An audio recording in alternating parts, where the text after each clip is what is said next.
Well, welcome back to Soundwaves from the Sea, where we where we lack championship mentality.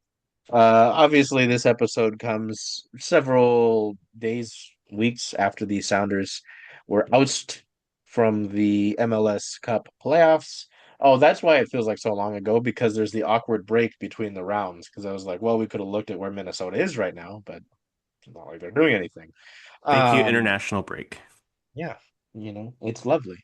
Um, Obviously, Owen, Mike, Bald with you. Yeah, there's quite a bit to go over, whether it's with the club itself, with the moving pieces of the roster. We'll obviously talk about the three-match loss, which feels weird to say, to Minnesota. Looking at, hey, was this season successful or not? I know when we started the show with Owen and I, it was looking at the different competitions that this club was going to be in, look back on that, the state of the roster, because there's a lot of, as I mentioned, the moving pieces. Feels like he's the fourth host of this show. Nico Moreno has already reported a good bit on the different moving pieces. Um, with the decisions that the Sounders as a club have to make, and then what needs to change because you did win a trophy this year. That'll go into the discussion about whether or not this was a successful season or not, but also, the feeling that more could have been accomplished, especially in the playoffs for MLS Cup. So, as always, good to have Pookie Bears back here with me. In Owen and Mike. That What's not good was how that third game ended up playing out. I mean, you look at it, guys. What did we talk about in the very beginning of the series was starting out fast, right? Was starting out fast, getting into it so that, Minnesota couldn't just sit there and play that soccer. I won't use the words I'd like to say. And they did that in match two at home. It was lovely. They did that in match three to start. Albert Rusnak scores in the fifth minute. I said, "Oh, whoa!"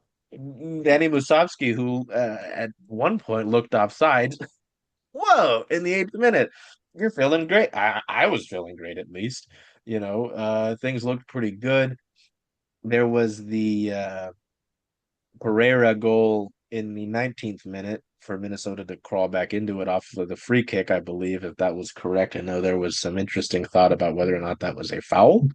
Um, but then and Minnesota sees a red card in the 41st minute. So you go into halftime thinking, okay, you're up by a goal, um, and you're up by a player. Like you have to feel somewhat decent about that. Uh, No, no. Minnesota's able to get goals in the 62nd and 71st minute. Truthfully, I was like, all right, it's over. Jordan Morris comes in to save the day in the 88th to equalize it. We go into penalties. Um, yeah, it's just, how the penalties would go. Um, there's a lot to go over in that one. From getting the lead, the collapse, being able to tie it up, um, and then the penalties. I mean, Andrew Thomas coming in, Schmetz making that decision to bring in Andy. Nope, he doesn't like being called Andy. Sorry, just remembered that. Um, Guy, what, popping his finger back into place and still making the stops that he did, stepping up to take a penalty. Um, yeah, there's a lot going on. And I'll go to you first, then we'll go over to Mike Dog.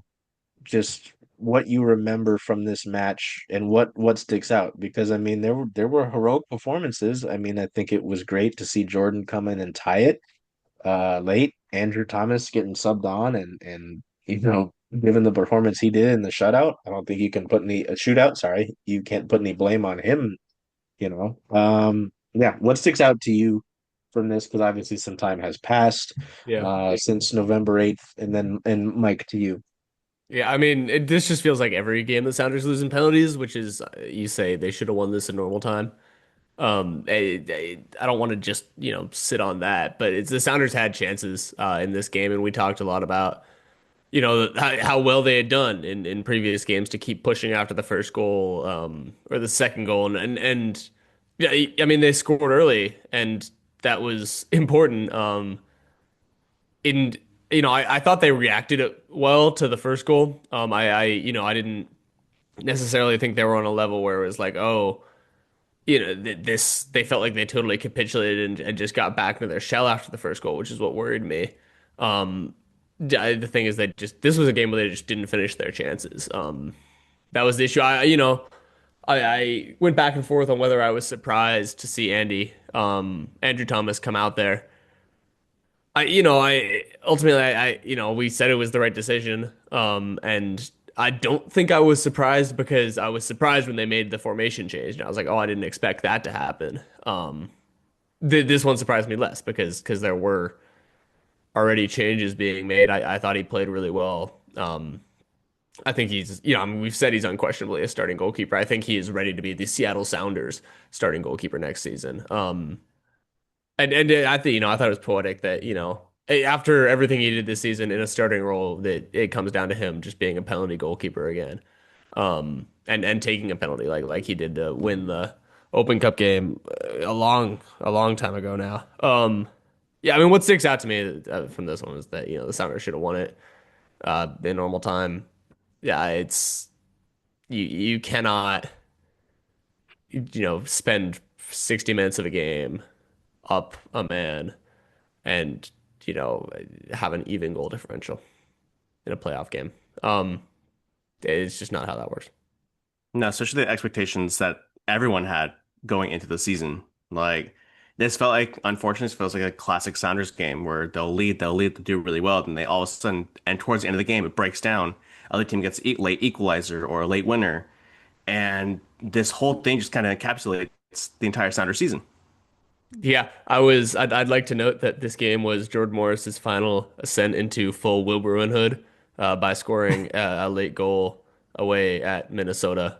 Um, he's just become Mr. Bruin now, My goat, I miss him so much. and he scored a pen. He Good. did, I but was I the was biggest glad he took thing, a pen in this game. the problem I had with that though is like the rest of the penalty takers, a good chunk of them, you expect them to to bury their penalties, especially I'm thinking talking about Obed Vargas or Osase de Rosario. They both have kind of poor penalties and they just kind of botch it. And even same with Andrew Thomas, like he did fantastic. He had a broken finger, whatever, but like he just blasts it into the That's bar. that's how Andy takes penalties though. Like No, I know, he is yeah, gonna but hit it like with a ton of power. That's like how we he's an always gonna take absolute him. thunder cunt, but but still like it's in that moment I just feel like every player who took those penalties, who missed their penalties, should have made them. I'm really looking at Obed Vargas here, especially. This feel this loss is for me the worst loss since the Columbus game Ugh. back in 2014, Wow. which still sits in the back of my The mind. I choose worst not to think loss about since it. the Columbus game. Let me see. And was it 2014, the Opa MLS Cup, whatever it was? Oh, What, that was 2020? 2020. Was it 2020? Oh my God, dude, I don't know anything anymore. That was But like that game 2014. I specifically, was like, what happened that year? let me tell you, 11 years and 5 years, it's all the same at 2014 was this the year point. Marco Papa slid the goalkeeper twice Oh my to win the supporters. Oh, Yeah. Now we're I just dudes naming dudes. Like this remember is great. watching that. But either way, man, it's like this loss just hurts after the expectations that we had going hmm into it. It just and like Owen, like you said, you're for 60 minutes, you're up a man, you're up a goal, and you can't finish it. That's I tough. think, yeah, the biggest thing, that'll always get me is, and this will go right into our next point about whether the season was successful or not, is always going to be, hey, even if you're outmatched with the Sound, I'm not saying the Sounders are, I'm using this as an example. Even if you're outmatched, you're outnumbered, you're dealing with injury, whatever. If the possibility of a win is within your grasp and that opportunity slips, it will always be frustrating. You can always go back and say, "Oh, well, they were hurt." The Sounders were hurt. You could argue about Paul Arriola. You know, um, but I hate squandered opportunities. And this is exactly what that was, right? I mean, you get past Minnesota, what you're playing San Diego, right? Um, Obviously that's another discussion, but you know, that's the thing. As I was going to say, we would have seen what Sounders could have done against the San Diego club in the playoffs. You don't get to have that opportunity because he squandered one. Um, this is interesting. I know this is a very interesting topic among the fan base because the Sounders in their MLS era, even before the Sounders MLS era, when the club was around Seattle, they're rooted in success. Like you talk about championship mentality, winning is in the DNA of this club, whether it's in the MLS or in previous iterations, right? So it's always interesting to see how much maybe that skews what a successful season is, right? Because a Sounders successful season or a Sounders unsuccessful season could look like a successful season for different clubs.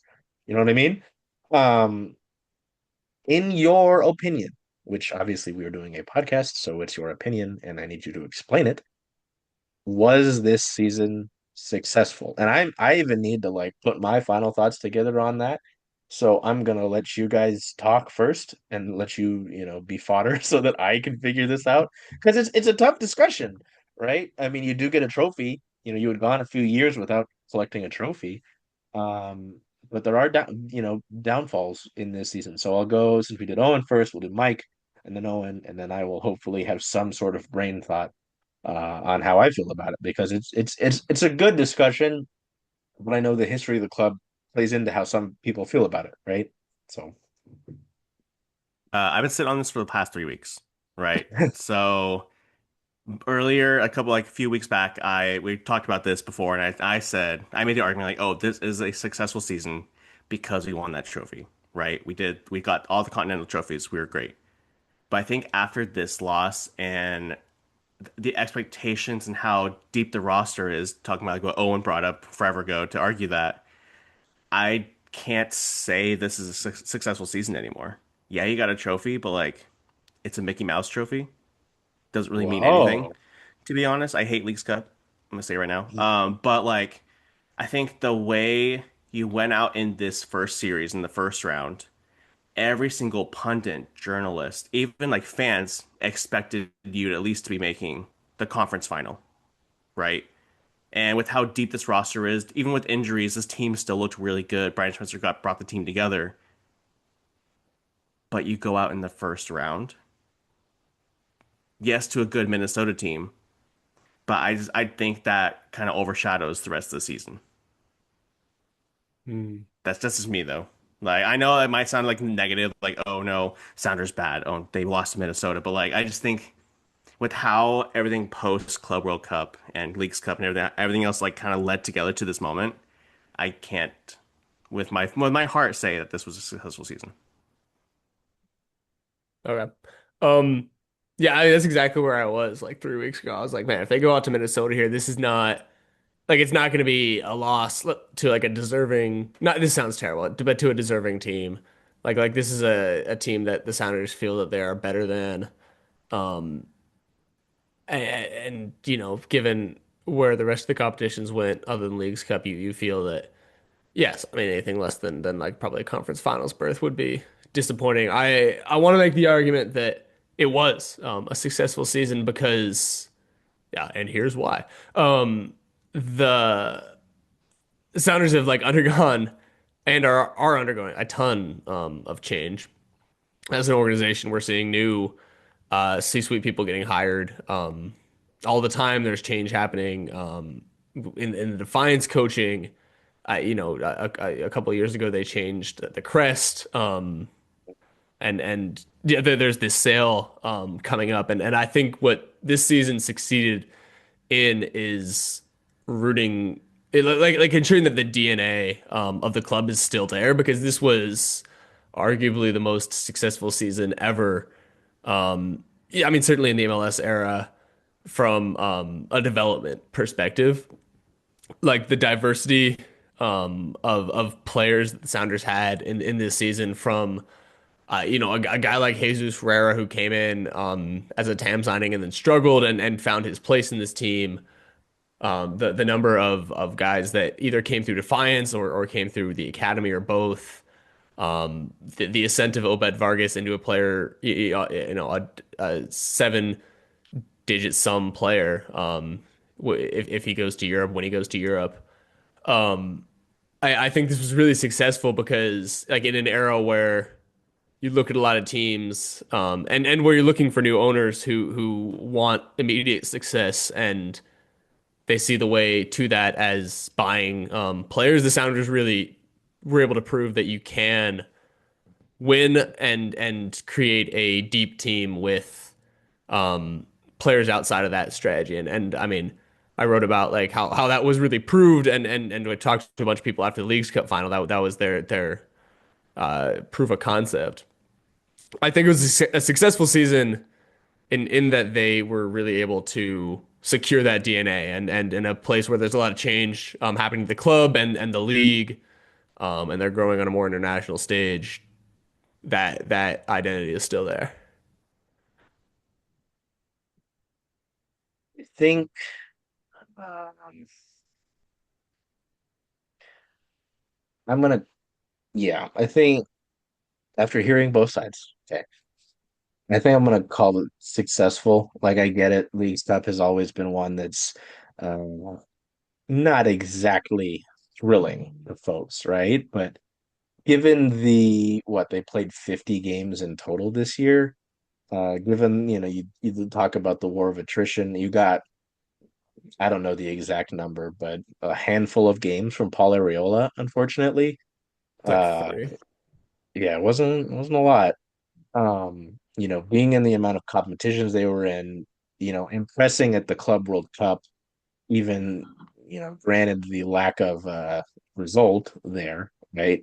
The young guys, the guys that make your system proud, guys like you mentioned Osaze, obviously Obit's been around, but we saw oh goodness.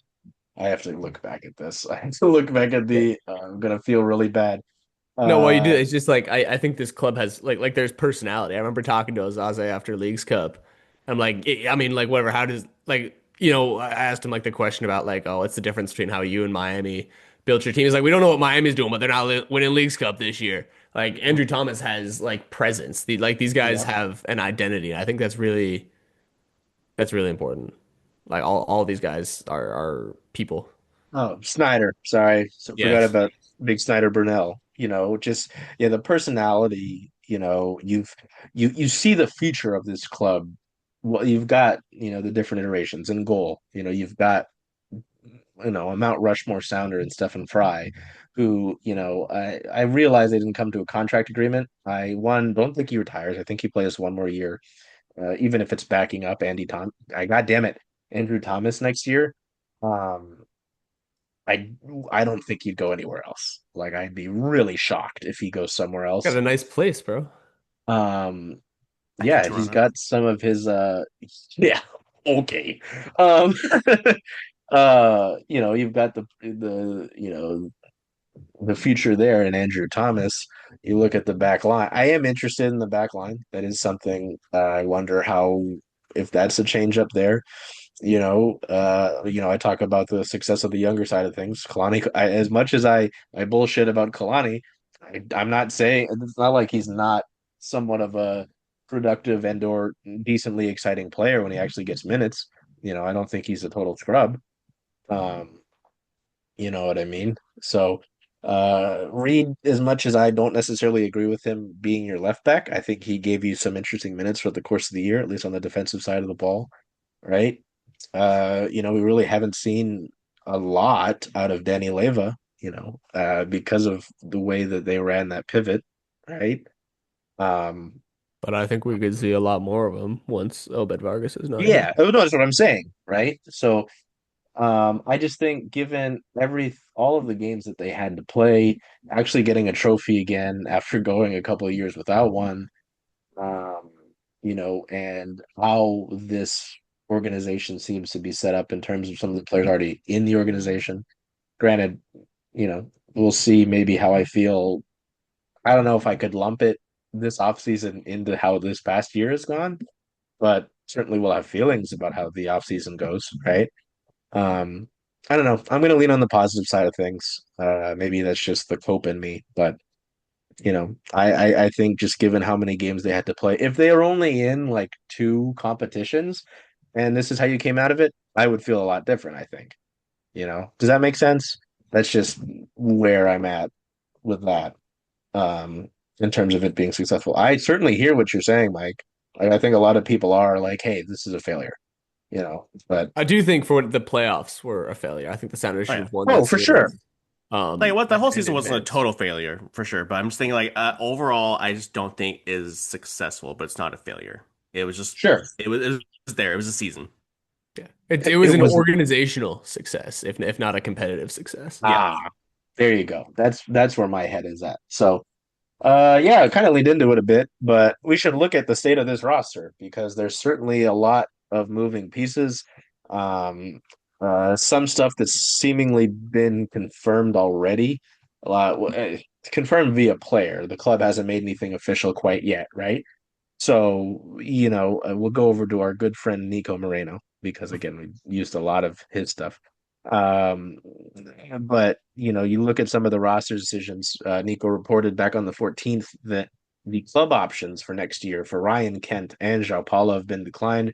João Paulo seemingly confirmed that with an Instagram post saying after what 6 years, it's time to move on from Seattle, which you know can't put a lot of negative on João Paulo. Like when JP was going, what he was an MVP candidate, if I remember correctly. Yeah, Yes. Um, finalist. yes, thank you. So I mean, can't put a lot past JP. Like that man was a beast for you when he was all right. Dealt with some things injury wise. So Nico also said no agreement was reached with Stefan Fry or John Bell, who are now currently out of contract. I believe Nico also reported that um, John Bell was somebody that Chicago Fire was interested in. And I mean, if you're John Bell and there's the possibility of getting more minutes, like I don't I think mean, you that's a take it. yeah, right? So those were those things there. Um there was Oh, something else. Kim Keehee also confirmed that he is Yes, coming Tim back as Keehee well. He coming confirmed back. that on Instagram. Um Oh, there was also the thing with we'll bullet point this because I think there's more of a discussion here, but uh negotiations with Paul Rothrock and the club remain ongoing. But it's likely that he'll test the free agent market. He's not close on compensation demands. Nico also reported, oh, interesting. Um, Nico also reported, he speculates that the Sounders may be interested in transferring Nuhu, and Nuhu commented several laughing emojis on the post. So Love I that. guess that's how he feels about that. I thought there was something else, but I can do that in the background. I know you guys have been on it. We've all seen it, right? Um, I'll go to. Did I go to Mike last time? I think I did. I go to Owen. Oh wait, sorry. The Yamar had his option picked up for next year, and Denny Oh yeah. Musovsky had his Oh yeah. option picked up for next year. That's right. And we kind Um, of all expected that anyway, so yeah. I mean, you talk about those guys. I mean, I feel like it's not a question. I guess I'll go to Owen because. Oh yeah, I went Owen. What? Okay, I figured it out. We got there eventually.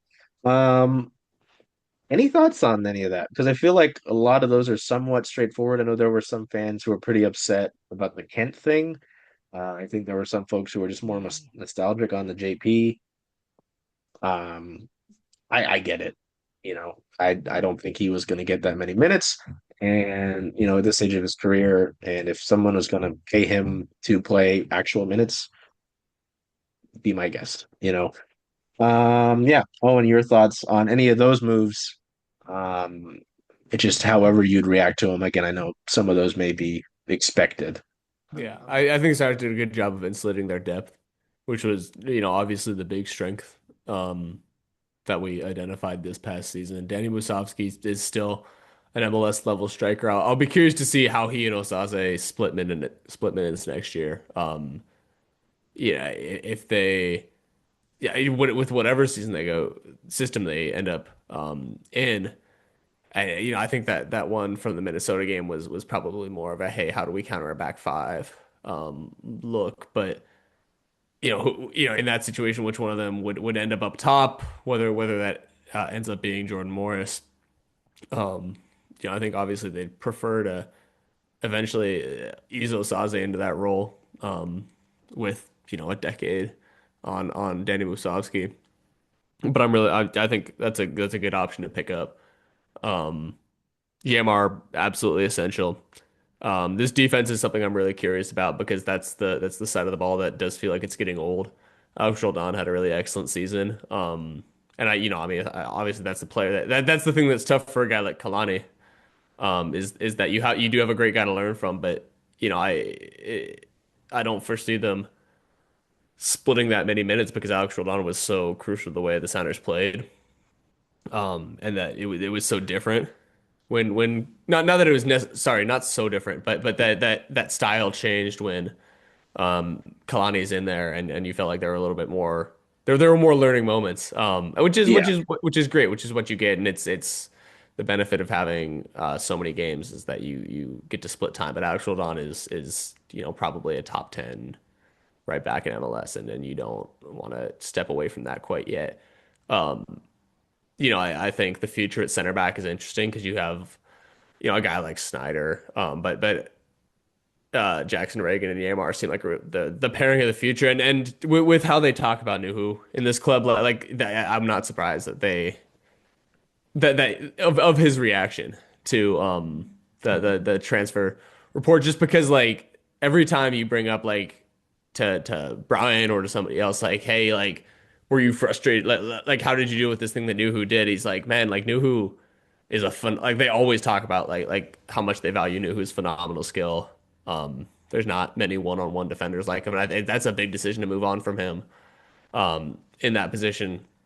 Just especially because like he's I think we talked about it earlier this year, but because of the ability he gives you to kind of just look away from that side of the field. Like he's just like he's a lockdown core. He's Darrell Revis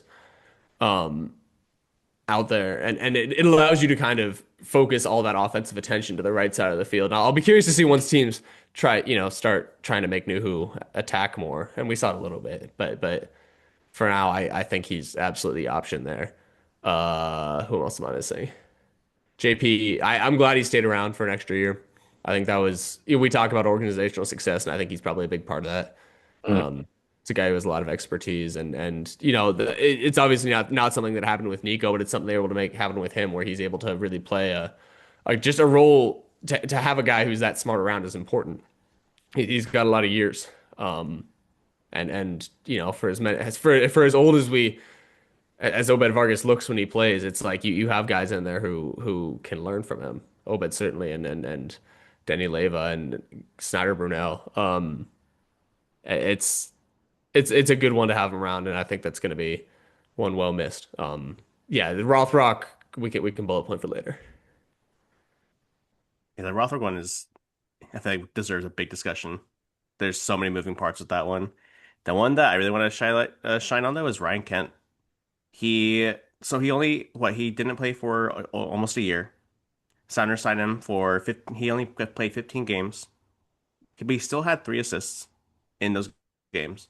He still performed decently well. Obviously, he was injured for a good end of the season, but I feel like he was. It makes sense why the Sounders didn't take his option. He was going to be on over 900,000 a year was his salary. Um, I've tried reaching out to his representatives, tried reaching out to him, see if there's any news. No one's getting back to me. A little upset by it, but it's fine.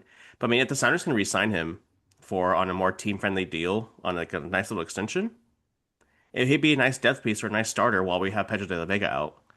The big thing though with Nuhu, if the Sounders do shop him in the league, are we really going to depend on Reed, Baker Whiting to be our starting left I don't back? think he's a player you want to sell in the league. Do you want to give Oh no, a absolutely player not. like No. that? I think if that's a player you move, you want him somewhere you don't have to. Like, it's not like he's like an excellent player that's going to score goals against you, but it's like, especially if the Sounders, and we'll talk about this more later, but it's like if they end up in a divisional format where you face this guy 3 times a year, it's like it's not something you want to do. No, That's especially not. he's a good It'd enough be player that you don't want to sell him in league.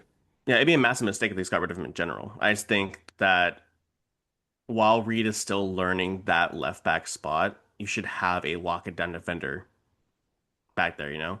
And the big thing is like, I mean, Charles, you said it, our backline isn't getting any younger. Our starting backline at least. You have Jackson, he's what, 26, 27. He's in his prime, but like though he's a tall dude, he's gonna start declining here soon. Yamar is gonna be 34. I mean, I 27. feel like 27 still, yeah. So he'll be turning 28 next year. I feel like our only center back depth as of right now is a 38-year-old Kim Keehee and baby boy Stu Stu Hawkins, Hawkins. dog. Like, I mean, I just feel like the Sounders should be going to the market in this offseason for a center back to let Stu find his ground footing a little Let's more. do stew, bro. Let Let's Stu do Stu. marinate, big dog. I feel like all the roster decisions so far that we know of, I think they make sense, and I'm not overly upset. I really hope we re-sign Ryan Kent because I mean we talked about this before. He is a ceiling raiser on this team, and we don't really have that on the roster right now. I think he's a player you don't bring back, because of the money, but also, and like maybe some of that money goes to Paul Rothrock or somebody like that. But also, I think there's positional flexibility in this squad. I'm not saying that Reed Baker Whiting or Kalani Costa Rienzi on the wing is a ceiling raiser. Um, but I mean, I certainly think Paul Oriole is a really good piece. There are guys like that who I think are really strong. I think that money is better spent elsewhere. I think he's a really talented player. He's a ceiling raiser, like you said, but I just don't think that's the signing you make. I That's think right. I it actually wanted to does. bring this. I want to bring this up as well. We're going to the off season. I was listening to a different podcast earlier that a team like the New York Red Bulls are changing their formations, going focusing on wingers in this offseason. Mm. Do They actually say changed their name if to Red Bull New York. oh, I'm so sorry. I apologize to Red Bull New York fans. But if they came in with the offer for Georgie, right, like a cash for offer, Sounders take it and they re-sign Paul Rothrock and Ryan Kent to more team friendly contracts, right? I want Georgie over Ryan Kemp. Ooh, fair. I don't feel like that's a hot take. That's not a hot take. I mean, especially with Sounders fans, everyone loves Georgie. You say anything bad about Georgie, people start coming after you. But like, I There's not a player with a better first step in the league. I mean, Ryan Kent's a really talented player. I think he's got an ability to beat guys one on one. I think like Georgie's ability, like raw talent, not that he hasn't developed, but like his raw talent is legitimately really terrifying. Like he's one of the only guys that I think could beat Nuhu one on one. I really want to watch. I haven't been Ooh. back to that would be training. fun. I haven't been back to training enough in order to watch those guys really go at it. But I think that is a battle I would really want to see. If Red Bull New York comes in with a 1.5 million cash for offer, do you take it? A million and a half for Georgia? Yeah. Yeah. Okay, good. That's where I want to end on with that. But I doubt that'll happen. But like, I'm saying with state of the roster wise and like re-signing players and bringing people back. Yes. A million, 1.5 is yes. Yeah. Yeah. Um, yeah, no, yeah, it's interesting with Ryan Kent, because I've thought a bit about it. Because the whole thing was exciting, right? When it all materialized. And you talk about guys learning, and I mean, a guy like Ryan Kent, where he's played, certainly wouldn't hurt to have him have some knowledge down, right? So you talk about a guy like Georgie, like I don't know how many great Ryan Kent stories he's got from Celtic, but I don't know. Yeah, I I think he just wasn't given a chance to really like sure. bet in. That's my big thing. Like I The believe No, like he tournament is had in tough. the Yeah. Goss theorem, like second season, if he comes back, Yeah, well, and even given him like a full off season with this group, a full build up, as opposed to you are coming in right now and you are going to need to learn everything right now after not playing for a year. Yeah, I don't know. I think that's fair. I just think, yeah, given the money that I imagine he'd warrant, it becomes a tough conversation. So, um, well, I mean that we've kind of talked about a little bit about the change. Um, what do you guys what do you need to see change this offseason to, hypothetically, of course, make a deep run to because what they haven't been back to MLS Cup since 2020, was that right? Um, since that Columbus game that Mike referenced. Like, what do you need to see? Well, you got to the Western Conference Final, what, 2 years ago now?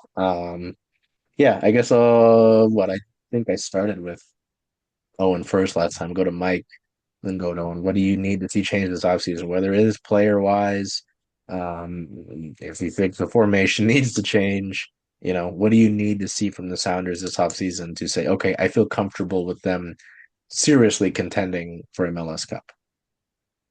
I think the biggest thing, there's not really player change, was formation. Formation and a little bit of a system change. Like the sound, every team in the league now knows the Sounders are either going to line, they're going to line up in a 4-2-3-1, and it's going to build out like a 3-5-2 or a 3-4-2-1. That's how the Sounders have been doing it for years. And I think the players that the Sounders have right now, they have the flexibility to, like Owen was saying, to move into multiple positions and to even change the style. I think if we committed to like a 4-3-3 type, or just go full on 3-4-3 and stick with that and keep your wingers high and not force them to drop back on defense, I think that we can continue this trajectory of this new attack that we've seen. I think we can see the Sounders evolve even to be even a better attacking team if they can make this change. That's just me though. Yeah. I'm not a tactician, but that's just what I see and what I would like to see. I want to see this off season. Um, I like legitimate. I just want to see. Uh, I don't. I mean, they did it this season, but it's just a rededication to that pipeline. I want to see players from the academy and from Tacoma Defiance in training in the offseason. I want to see trialists. I want to see that they are really exercising that because that is their greatest advantage. Like MLS has this phenomenal rule that they take advantage of that you can have somebody up from those teams for 4 games. Um, I I don't think enough teams take advantage of it. The Sounders certainly do. Um, that's what I want to see because I mean you're going to look at the transfer market and you're going to say can we get a guy out of there? But like you talk about system fits and like Leo Burney's been around for a couple of years now, man. Like he understands. Like not only has he played for Tacoma Defiance for a year, but man, he played for Lamar Nagel and James Riley. The